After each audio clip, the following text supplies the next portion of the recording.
थी, बहुत कुछ मैंने किया, अपना समय पैसा बहुत बर्बाद किया, लेकिन जब से मैं विश्व मूवमेंट में लगी तब से मैंने सब कुछ करना बंद कर दिया और कंटिन्यू मैं समाज के बीच में जाती हूँ। और वहां पर महिलाओं की स्थिति को देखकर बहुत तरस भी आता है कि आखिर कौन सी दुनिया में हम लोग रह रहे हैं। अंधविश्वास, पाखंडवाद अपनी चरम पर है। बहुत बहुत साधुवाद। विश्व को शांति का संदेश देने वाले तथागत बुद्ध के चरणों में नमन करते हुए, महामना ज्योतिबा फूले जी के चरणों में नमन करते हुए, शिक्षा की देवी माता सावित्रीबाई फूले जी के चरणों में नमन करते हुए, त्याग और बलिदान की मूर्ति माता रमाबाई जी के चरणों में नमन करते हुए, बहुजन समाज में जन्मे सभी संतों, गुरुओं, वीर वीरांगनाओं को नमन करते हुए और इस संसार के सबसे अनमोल रतन हिंदू कोड बिल के माध्यम से महिलाओं के मुक्तिदाता, संविधान के निर्माता, विश्व रत्न, बोधिसत्व, the symbol of knowledge, the greatest Indian, परम पूज्य बोधिसत्व बाबा साहेब डॉक्टर भीमराव जी के चरणों में नमन करते हुए, मंच पर आसीन सभी अतिथिगण, सभी विद्वान गणों को मेरा नमन।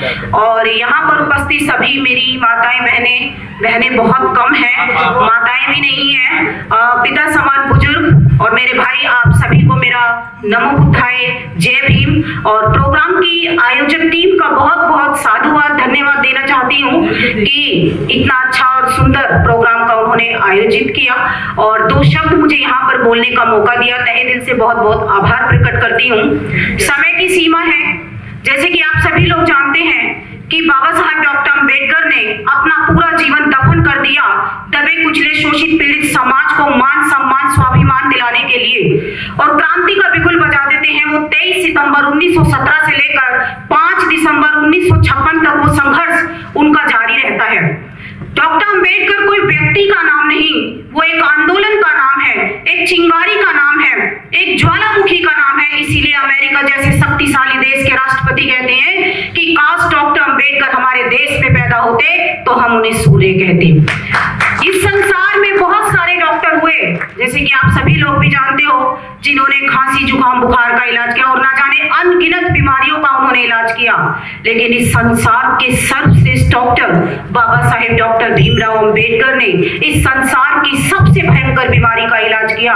जिनके गले में हड्डी हुआ करती थी, उनके गले में उन्होंने टाई पहना दी, और जिनकी कमर के पीछे झाड़ू हुआ करती थी, उनकी कमर के पीछे कुर्सी बाबा साहेब ने लगा दी।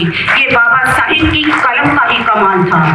बाबा साहेब डॉक्टर अंबेडकर, बहुत सारे लोग कहते हैं कि दलितों के नेता हैं।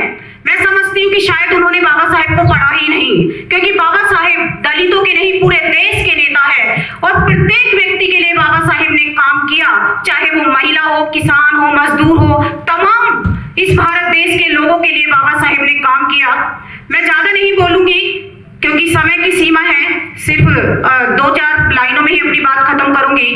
इस भारत देश में अंबेडकर वादियों के लिए, दलित शोषित पीड़ित नारियों के लिए पूरे देश में एक तूफान का माहौल है। मौसम विभाग के वैज्ञानिक ये कहते हैं कि जब तूफान आने वाला हो तो आप अपने घरों से बाहर निकल जाइए। जिन कोठी, बंगले, अपार्टमेंटों में आप लोग रह रहे हैं, वो आपके लिए कब्रिस्तान बन जाएंगे यदि अपने हक, अधिकार, मान सम्मान, स्वाभिमान को बचाने के लिए वर्तमान की परिस्थिति को देखते हुए यदि हम लोग अब नहीं जागे तो आने वाला समय हमारे लिए बहुत खतरनाक होगा।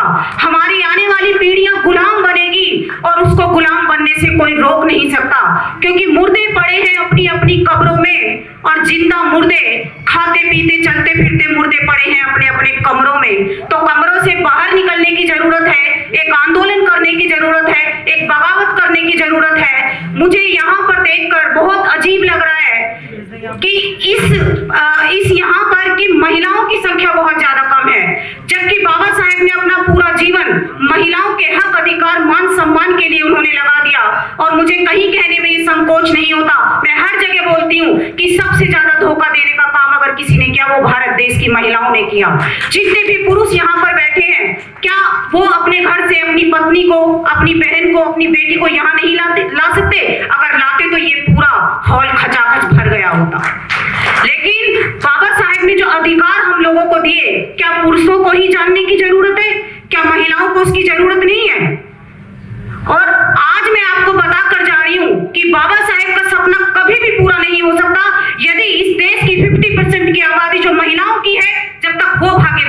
निभाएगी जब तक हम अपने घरों से अपनी बहन बेटियों को निकाल कर नहीं लेकर के आएंगे। और इसीलिए ये मिशन पीछे हुआ है। तो आज ही यहाँ पर संकल्प कीजिए, क्योंकि मैं समझती हूँ कि पुरुषों के बदलने से कुछ नहीं होने वाला। अगर एक परिवार में एक महिला बदलती है तो समझ लीजिए उसकी आने वाली 7 पीढ़ियां बदल जाती है। क्योंकि मेरे हस्बैंड है, वो बदल गए, लेकिन मैं नहीं थी पहले ऐसी। मैं नहीं थी, मैं पूरी हिंदूवादी थी, बहुत कुछ मैंने किया, अपना समय पैसा बहुत बर्बाद किया।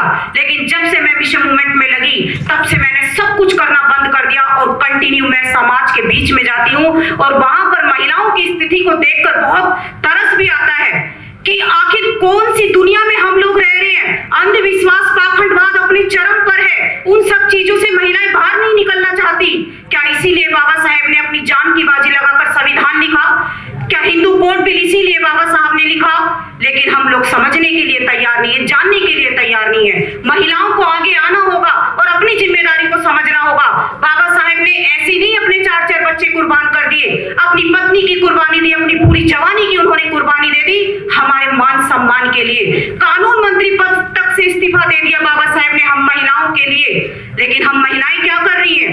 सबसे ज्यादा धोखा देने का काम कर रही है। तो मैं बस आखिर में एक बात ही कह के जाऊंगी कि बाबा साहब डॉक्टर अम्बेडकर ने जितना कुछ हमारे लिए किया वो एक माँ ही कर सकती है।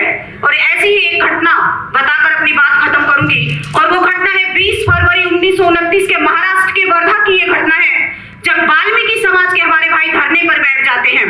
गांधी का आश्रम भी पास में ही होता है और झूठी सच्ची सहानुभूति दिखाने के लिए वो भी वहां पर चला जाता है। लेकिन जैसे ही हमारे लोगों को पता चलता है कि बाबा साहेब डॉक्टर अम्बेडकर आ रहे हैं, तो हमारे भाई बंधु जाते हैं दौड़े दौड़े, हमारी बहन बेटियां जाती हैं दौड़ी दौड़ी, बाबा साहेब के गले में फूल मालाएं पहनाती हैं, उनकी आरती उतारती हैं। शाम को गांधी बाबा साहेब के साथ बैठता है और कहता है, डॉक्टर अम्बेडकर, जो काम तुम कर रहे हो, तुम भी इस समाज का भला चाहते हो और मैं भी इस समाज का भला चाहता हूँ। तुम भी इस समाज का उद्धार करना चाहते हो और मैं भी इस समाज का उद्धार करना चाहता हूँ।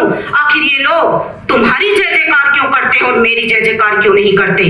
तब बाबा साहेब एक बात कहते हैं कि मिस्टर गांधी, तुम इस समाज की दाई हो सकती हो और दाई का पैसा होता है घर घर जाकर, चौखट चौखट जाकर झूठा सच्चा प्यार जताना और ज्यादा से ज्यादा मेहनताना वसूल करना। लेकिन बच्चे को जो सच्चा प्यार करती है वो उसकी माँ करती है और मैं इस समाज की माँ हूँ।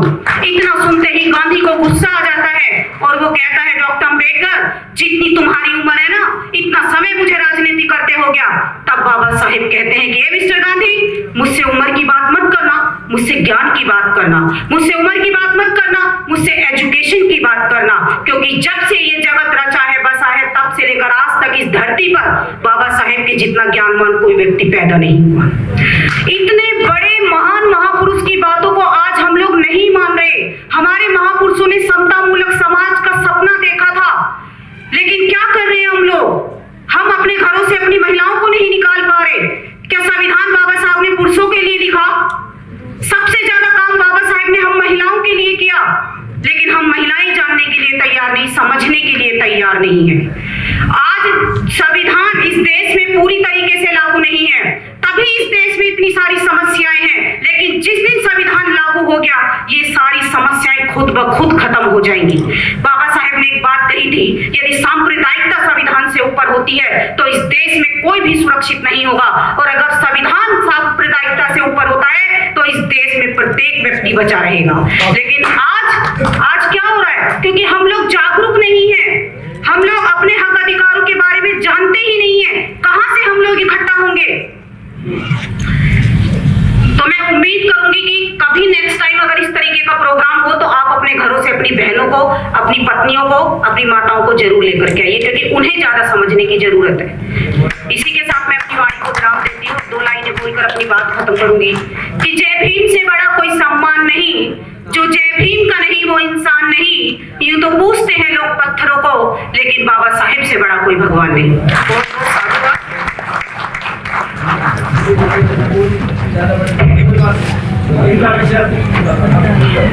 धन्यवाद पूनम जी। सब्सक्राइब करें आपके अपने चैनल समता आवाज़ टीवी को, बेल आइकन दबाना ना भूलें सबसे पहले हमारी वीडियो देखने के लिए।